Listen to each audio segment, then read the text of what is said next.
Michael, it's great to have you back. On the Goldman front, is that one still, are you still getting sell signals? Yeah, that one. And then I think a few months prior, we had talked about Disney also being on that list. Both of them are still on there. Yes. And remind me, I mean, to the extent that you can disclose what I know is proprietary, what are the triggers for candidacy on this list? Too complex to talk about in 20 seconds on TV.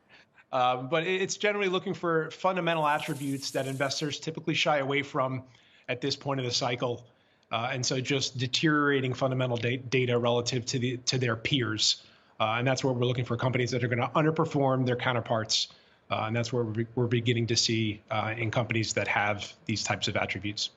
Interesting. So let's talk about a couple of other names that concern you. And why are you telling people to be a little wary of piling into the value trade right now? Yeah, well, a lot of people have seen value's done quite well in the first few weeks of the year on a relative basis.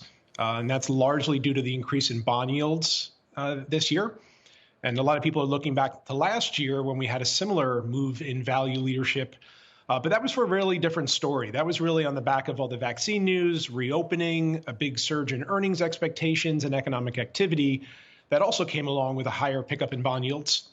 This time around, it's really about concerns about inflation, concerns about Fed tightening. I think we still have about four rate hikes priced in for this year, quantitative tightening as well. And so those are not necessarily feel-good things for the economy or for investors. And so our point is here that while a lot of investors do expect bond yields to move higher as we get closer to that first rate hike from the Fed, we don't think that will create a rising tide that's going to lift all boats. So we would urge investors to be extremely selective in value stocks.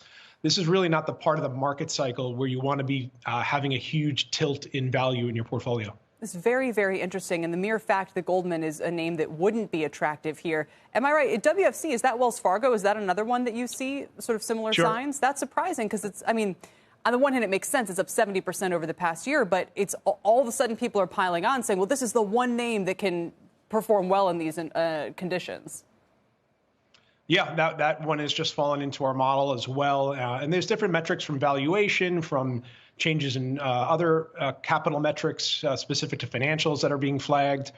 And so again, we're continue to move along in this market cycle. This bull market's going to be almost 2 years old when we get to March of this year.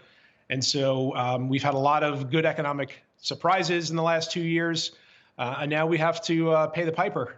And so we've got Fed rate hikes, potential for legislation coming from D.C., potential tax hikes. We've got geopolitical risks that are rising. So there are not too many positive catalysts on the horizon that can offset some of these concerns that investors are worried about today. Shepard Smith here. Thanks for watching CNBC on YouTube.